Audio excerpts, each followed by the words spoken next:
Image सगळं जरा करा तुम्ही. खरं तर 13 तारखेला या देशाचं भवितव्य घडवणारी निवडणुकीसाठी आपण मतदान करणार आहोत. आणि मागील कार्यकाळात आपण पाहिलं की मोदी सरकारच्या माध्यमातून काय बदल डोळ्याला दिसेल असा बदल दिसायला लागला. 65 वर्ष ज्यांनी या देशाला अगदी पिळून मिटवून खाल्लं, त्यांनी या देशाला प्रायव्हेट लिमिटेड कंपनी म्हणून चालवलं आणि जेव्हाही आले तेव्हा शेतकऱ्यांना मदत केली पाहिजे, गरिबी बचाव हा नारा घेतला. भावांनो, आपण सगळे सुद्धा 65 वर्ष तुमच्याकडे देश एक हाती सत्ता असताना गरिबी हटावचा नारा तुम्ही दिला. तुम्ही का गरिबी हटवू शकले नाही? तुम्ही ग्रामीण भागातलं 20 वर्षापूर्वीचं चित्र बघा, 15 वर्षापूर्वीचं चित्र बघा. कुठल्याही ग्रामीण भागात गेलं, गाव आलं म्हणजे तोंडाला रुमाल लावायची वेळ. कुठल्याही रेल्वे स्टेशनला गेलं, अगदी रेल्वे यायच्या पहिले तोंडाला रुमाल लावून एवढी अस्वस्थता असायची.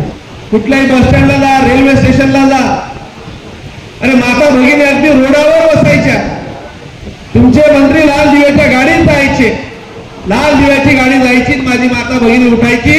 अरे तरी तुम्हाला कधी लाजा वाटला नाही? हा देशाचा पहिला पंतप्रधान होता की त्याने लाल किल्ल्यावरनं सांगितलं की प्रत्येक घरामध्ये शौचालय असलं पाहिजे. 65 वर्ष तुम्ही या राज्यात देशात सत्ता गाजवली. थोडा काळ बीजेपीचा सोडला, तुम्हाला तेव्हा सर्वसामान्य जनतेच्या, शेतकऱ्यांच्या, कष्टकऱ्यांच्या, मजुरांच्या समस्या समजल्या नाही. अरे प्रत्येक गावावरची माझी माता भगिनी सकाळी उठायची तर पहिला प्रश्न तिला असायचा की घरात पाणी नाही. ती आडावर जायची, पोऱ्यावर जायची, कुठून तरी पाणी आणायची.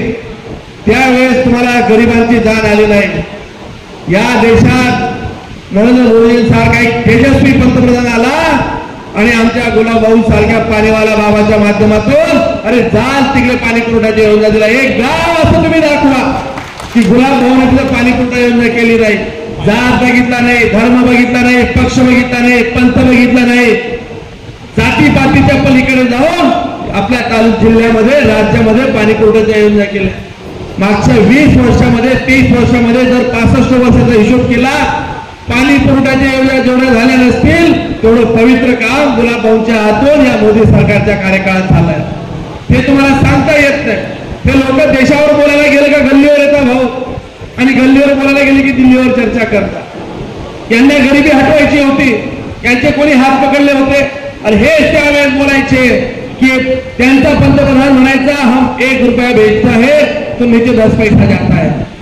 मोदीजी सारखा पंतप्रधान आला, प्रत्येकाला जनधन मध्ये खातं उघडलं, एक डीबीटीचं जर क्लिप दाबलं 1 रुपया तिथनं आला तर खाली 1 रुपया येतो.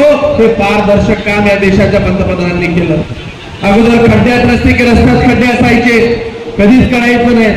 जळगावहून चाळीसगावला जायला, कुठल्याही गावी जायला आपण रस्त्यांची परिस्थिती बघितली. इथून पावळा जायचा रस्ता खराब, एवढून जायचे रस्ते बघितले. आज रस्त्याच्या इन्फ्रास्ट्रक्चरवर एवढा मोठा खर्च झाला की 60 वर्षात देखील तेवढा मोठा खर्च कुठलाही सरकार करू शकलं नाही. दळणवळणाची साधनं खऱ्या अर्थाने जर सुधारली असतील, देश प्रगतीकडे नेण्याचा प्रयत्न कोणी केला असेल तर आदरणीय आपले पंतप्रधान मोदीजींनी. आणि मागील कार्यकाळामध्ये पाहिलं, कोरोनासारख्या लसीच्या वेळेस आपण पाहिलं, लोक ज्यावेळेस मरत होती तर बाहेरचे देश सुद्धा आपल्याकडे लस मागत होते. आपल्याच देशाला नाही तर देशाच्या बाहेर देखील लस पोहोचवली. भावांनो, आपण समजदार आहे. सोशल मीडियाच्या जगामध्ये आता एखादा माणूस कन्व्हिन्स होत नसेल, किशोरप्पांची काही माणसं आहे, धुराप्पा कुठे गेला, आता जात आठवेल, नातेवाईक आठवेल. धुराप्पाच्या मागे किशोरप्पा जात म्हणून उभा नव्हता, एक माझा शिवसैनिक मोठा होता त्याच्या मागे उभा होता. आता जातीच्या नातीच्या मागे आपल्याला जाता येणार नाही. धुराप्पा, आपल्याची जात ही पक्षाची प्रामाणिक निष्ठा ठेवावी लागेल. माझा एक जिल्हा अध्यक्ष बोलले, रावसाहेब पाटील, की आईवर बलात्कार करणाऱ्यांच्या औलाद आमचे नाही, पक्ष निष्ठा इथं ठेवून काम आम्ही सगळेजण करणार आहोत. आणि शिवसेनेचं एक वाक्य आहे, गुलाबभाऊंनी पण सांगितलंय, आम्ही असे मागून नाकावर टिचून जाऊन सांगून आलो, भूमिका हिंदुत्वासाठी घेतली म्हणून आम्ही गेलो. येणाऱ्या काळात आपल्या सगळ्यांना भावांनो, हे देशाचं इलेक्शन आहे. आता कुठल्या मुद्द्यावर नेतील, आपली स्मरणशक्ती खूप कमी आहे. सोशल मीडियावर काही टाकतात, काही अपप्रचार करतात. मुसलमान भेटला की त्याला सांगतील मुसलमान खतरे में है, दलित भेटला की सांगते संविधान खतरे में है, एखादा छत्रपती भेटला की त्या स्मिता नाही, या मराठा नाही आहेत, त्या ब्राह्मण आहेत. अशा जातपातीचं राजकारण करतायत. कुठल्याही स्तराला जातील. आणि छत्रपती शिवाजी महाराजांच्या राज्यात तुमच्या हॉटेलचं नाव, बारचं नाव हे छत्रपतींच्या नावाने आहे. आणि तुम्ही कुठल्या मोठ्या तोंडाने सांगताय. भाऊ, आपण त्यांना प्रश्न विचारला, तुमच्या रेस्टॉरंटचं नाव दारू तुम्ही 5-6 पोरांना त्याचं नाव छत्रपतींच्या नावाने तुम्ही पावलेला कसं दिलं. ते म्हटलं तुम्ही अरबी समुद्रातला जो शिवाजी महाराजांचा पुतळा करणार होते त्याचं काय झालं. आपण गल्लीचा प्रश्न विचारला की ते मुंबईत जातात, दिल्लीत जातात. दिल्लीचा प्रश्न विचारला की ते गल्लीत येतात. भावांनो, ही अशी जोडगळ आहे. 10 वर्ष पारोळ्याच्या लोकांना तुम्ही उद्या आठवणीने आवर्जून 5-5 फोन लावा. पारोळ्याची काय भीषण अवस्था आहे. पारोळ्यामध्ये 10 वर्ष यांच्या हातात सत्ता दिली आहे. आज पारोळा शहर हे बगाल करून ठेवलं आहे. भस्मासुर असे लोक आहेत की यांच्या हातात सत्ता दिली की यांना पैशाचा सत्ता आणि सत्तेतला पैसा हे यांचं गणित आहे. मागच्या कार्यकाळात गुलाबभाऊ तुम्ही तासाचा हिशोब सांगता, किशोरप्पा तुम्ही सगळ्यांनी एवढा मोठा लीड करून दिला. मागच्या वेळेस खासदारला अगदी 11-12 दिवसात खासदार केलं. ज्या स्मिताताईचं तिकीट कापलं त्याच भगिनीने सांगितलं की मी भारतीय जनता पार्टीशी इमाने इतबारे काम करेल आणि तिच्या इमानदारीवर शंका घेत. अरे तुम्ही अशा पद्धतीने वागताय की जनता तुम्हाला माफ करणार नाही. इथं सगळे पारोळा पाचोरा इकडचे बळगाव पाचोऱ्यातले सगळे सहकारी आहेत. एका गावाच्या सरपंचाने सांगावं की आम्हाला 20 लाख रुपये या खासदाराने काम दिलं. हाय काही एखादा सरपंच चाटा किती जणांसोबत मारले त्यांनी वरबोट केले, आम्हाला शब्द दिला आणि शब्द पूर्ण केला नाही. चाटा मारायमध्ये भाऊ यांचं चाटे कोचिंग क्लासेसची अशी की तशी आहे. एवढ्या चाटा मारल्या. आता तुम्ही कोणी आमचे रावसाहेब पाटील म्हटलं की आम्हाला 1 रुपया निधी दिला नाही, 40,000 निधी दिला. तुम्हाला सांगतो यांना जो कमिशन द्यायचं त्याला जे निधी द्यायचे, हे काही कोणाला निधी द्यायचे नाही. यांच्या ज्या गावात जन्म झालाय त्या गावाची ग्रामपंचायत यांचे एवढे सरपंच होते, हे आमदार खासदार असताना ग्रामपंचायत जन्म देणाऱ्या गावाला सुद्धा देऊ शकले नाही. ती ग्रामपंचायतने बांधून दिली. त्या गावाला अंत्यसंस्कार करण्याची स्मशानभूमी देऊ शकले नाही आमदार खासदार असताना. त्यांच्या स्वतःच्या गावाला स्मशानभूमी आता मी चालू करतोय काम नवीन. यांच्या गावाची जिल्हा परिषदची शाळा सुधरू शकले नाही, जिल्हा परिषदची शाळा आपण तिथे त्यांना दिली. अरे ज्या गावात तुम्ही वाढलात त्या गावाला एक लाईट लावू शकले नाही, त्या गावात जगात रस्त्यावर आपण करून दिला. हे अशी लोक आहेत, यांनी कुठे विकास केलेला नाही. यांना विचारा, अरे दादा तुला आम्ही 5 वर्ष खासदार केलो, गेला कुठे होता तो. लोकांना वाटायचं 40 गावलाय. हा 40 गावलाही नव्हता, हा मतदारसंघातही नव्हता, हा भाऊ दिल्लीलाही सापडायचा नाहीये. त्याच भावाला विचारा की तुला 5 वर्ष आम्ही खासदार केलं, तुझं 5 वर्षाचा आम्हाला हिशोब दे.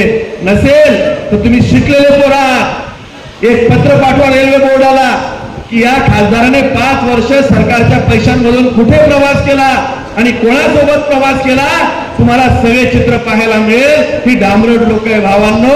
ही लोक काही सत्तेसाठी काय करतील आपण अंदाज लावू शकत नाही. आता हे भांडणं लावतील, एकमेकांना उन्हा काढतील. यांना विकासाशी देणं घेणं नाहीये, सर्वसामान्य शेतकऱ्याशी देणं घेणं नाहीये, माता भगिनीशी देणं घेणं नाहीये. यांना फक्त यांचा स्वार्थ साधायचा आहे. आता आपण सगळे समजदार झालो आहे. आपल्यातले आपल्याला हातात हात घ्यावा लागेल. रावसाहेब पाटील सगळे तुम्ही आमचे अमोल दादा असतील, दिलीप भाऊ असतील, दिलीप बोला काही वेगळं सांगतील, त्यांचे ते अण्णासाहेब मित्र असतील, म्हणून दिलीप भाऊ हुशार माणूस आहे. केव्हा कुठे प्रवाह आहे, प्रवाह ओळखण्याची खऱ्या अर्थाने ताकद वाघांना आहे. तिकडे वरती वाघ असल्यामुळे हे वाघ कुठेच जाणार नाही, तुम्ही चिंताच करू नका. आपण सगळे सोबतच आहोत. आणि त्यांच्याकडे 2-4 माणसं पाठवली दिलीप भाऊ, तिथे काय चाललं ते दिलीप भाऊ मला कायम सांगत असतात. दिलीप म्हटलं तुम्ही चिंताच करू नका, यांचा पाटा आपण सगळे मिळून पाडू. आपला दिलीप भाऊचं माझं ठरलेलं आहे. आम्ही दूध संघात सुद्धा तुम्ही पाहिलं कसं केलं, कोणाला दुमजलं दिलीप भाऊंनी, किशोरप्पांनी आम्ही केलं. पुन्हा तसंच होणार आहे. कोणाला काही म्हणू द्या, येणाऱ्या काळात आपल्याला भावांनो कोणी काही सांगू द्या, हे इलेक्शन देशाचं आहे, हे गल्लीचं इलेक्शन नाही. गल्लीचं काम करण्यासाठी, गटार वाटार मीटर करण्यासाठी किशोरप्पा इथं आहे. आज तुम्हाला फार सांगत नाही, या सरकारच्या माध्यमातून पाचोरा शहराची प्रगती जी झाली आहे ती प्रगती आपण सगळेजण पाहू शकता.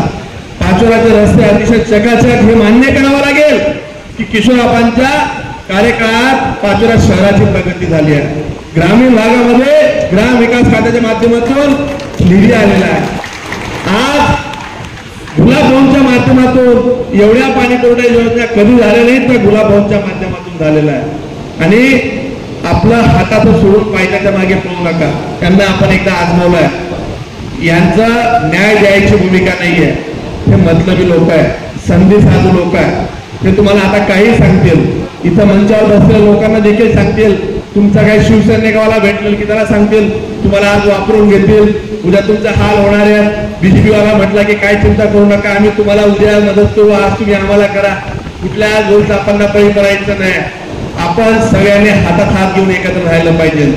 हा देश वाचवायचा असेल, देश धर्मासाठी जर लढायचं असेल तर आपण सगळ्यांनी एक आलं पाहिजे. भावांनो, उद्याचा काळ आपल्यासाठी अवघड ठरायला नको. कारण की मागचं भूतकाळ जर आपण बघितला, वर्तमान जगात असताना भविष्याचा वेध घेतला पाहिजे. आपण 65 वर्ष यांच्या हातात दिले, यांनी आपल्याला अंधारात ठेवलं.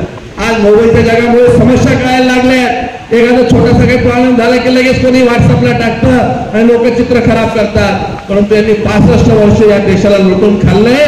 त्यांना खऱ्या अर्थाने नाकारण्याची वेळ आली आहे. आणि पक्षनिष्ठा जे बोलताय दुसऱ्यांवर, त्यांची पक्षनिष्ठा त्यांनी स्वतःच एकदा मनाला विचारावं. आपण पहिले कुठे होतात, आता कुठे आहेत. आणि पुन्हा तुम्हाला सांगतो, या पक्षामध्ये हे 6 महिन्यापेक्षा जास्त काळ राहणार नाही. हे आज तुम्ही लिहून ठेवा. 6 महिन्यानंतर यांचा अजून 4था पक्ष असणार आहे.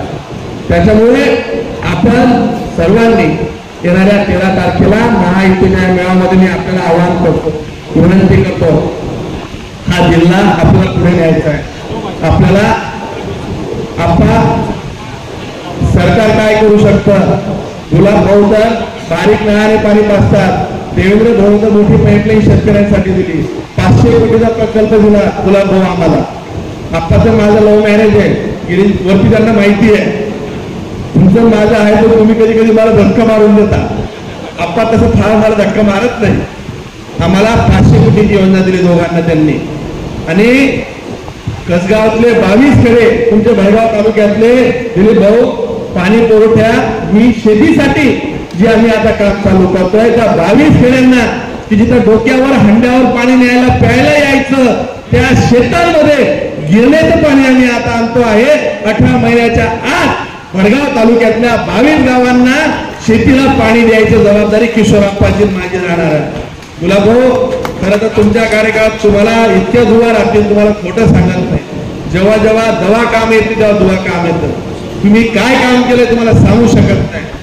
मी लहानपणापासून पाहतोय तुम्ही अशा गावांना पाणी पाजलंय. माझ्या मतदारसंघामध्ये भाऊ आजही भीषण परिस्थिती आहे.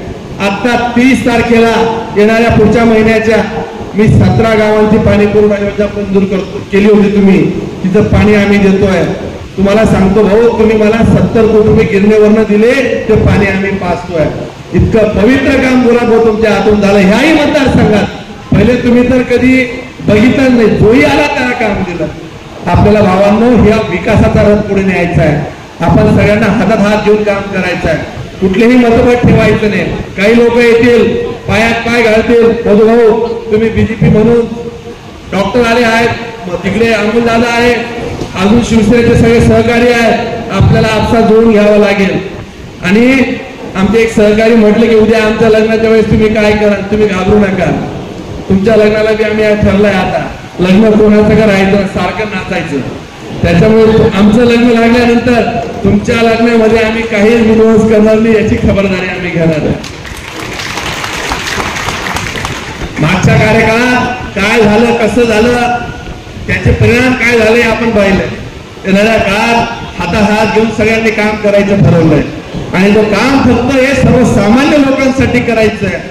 माझ्या मतदारसंघात भाऊ तुम्हाला सांगतो, ग्रामपंचायत कशी लढतोय, तुम्हाला जाताना एक शब्द तुम्ही लक्षात घेऊन जा. ही निवडणूक ही खऱ्या अर्थाने आपल्या अस्तित्वाची निवडणूक आहे. ही निवडणूक ही देशाची निवडणूक आहे. जरी मोदीजी आपले उमेदवार असले परंतु ग्रामपंचायत समजून आपल्याला उमेदवारी करायची आहे, उमेदवारी लढवायची आहे. प्रत्येक गावाचं, प्रत्येक गणाचं, प्रत्येक गटाचं, प्रत्येक जिल्हा परिषद पंचायत समितीचं भाऊ आम्ही ग्रामपंचायत म्हणून निवडणूक लढतोय. 55 लोक आमचे चालले होते. त्यांनी 7 दिवसाचं रिझर्वेशन केलं होतं. त्यांना म्हटलं रिझर्वेशन कॅन्सल करा. ते म्हणजे 55 लोकांनी काय होणार आहे, त्यांचं रिझर्वेशन आम्ही रेल्वेचं कॅन्सल केलं. बंजारा समाजाचे आमचे सहकारी होते. आम्ही कालपर्यंत यादी केली. आपलं ओपन किताब असते. 3400 लोक जे बाहेर आहेत मतदारसंघाच्या बाहेर त्यांना आणण्याची आम्ही व्यवस्था लावतोय. एक एक माणूस जोडावा लागणार आहे. एक एक माणसाला मतदानापर्यंत पोहोचवा लागेल. आज जे 85 वर्षापेक्षा जास्त लोकांचे मतदान होते भाऊ किशोरप्पा, निवडणुकीमध्ये आम्ही 90% लोकांचे बॅलेट पेपर चेक ते मागवले जे आता चालले आहेत. प्रत्येक एकूण एक माणसाला माणसाशी जोडावं लागेल. तेव्हा ही निवडणूक आपण 5 लाखावर नेऊ. 5 लाखावर नेणं एवढं सोपं नाही, परंतु आपण प्रयत्न तेवढे करावे लागतील. खरं तर आम्हाला उंबरखेडला जायचं आहे आणि गुलाब भाऊंना किशोरप्पांना तुम्हाला ऐकायचं आहे. मी तुम्हाला सगळ्यांना विनंती करायला आलेलो आहे की आपण पुन्हा या 13 तारखेला महायुतीच्या मेळाव्याच्या माध्यमातून सगळ्यांनी एकदा संकल्प करूया आणि अबकी बार वरती एकदा सगळ्यांनी हात करायचे, संकल्प करायचा, शपथ घेऊन करायचंय की इथून गेल्यानंतर आपण 5 ते 7 दिवसामध्ये घरोघरी जाऊन तिथं नातेवाईक असेल, साला असेल, साली असेल, साडू असेल, मेवना असेल, जो कोणी असेल त्याला फोन करून अबकी बार 400 पार, अबकी बार 400 पार हा संकल्प करायचा आहे. भावांनो, खरं तर मी तिकडेही मी इतक्या जणांच्या दाढीला फेस लावून ठेवलेला आहे तुम्हाला सांगू शकत नाही. जिथे मी जाऊन आता मला ते काम पूर्ण करायचं आहे. मी आपली आप्पांची, भाऊंची, सगळ्यांची माफी मागतो. मला जायचं असल्यामुळे मी आपली रजा घेतो. धन्यवाद.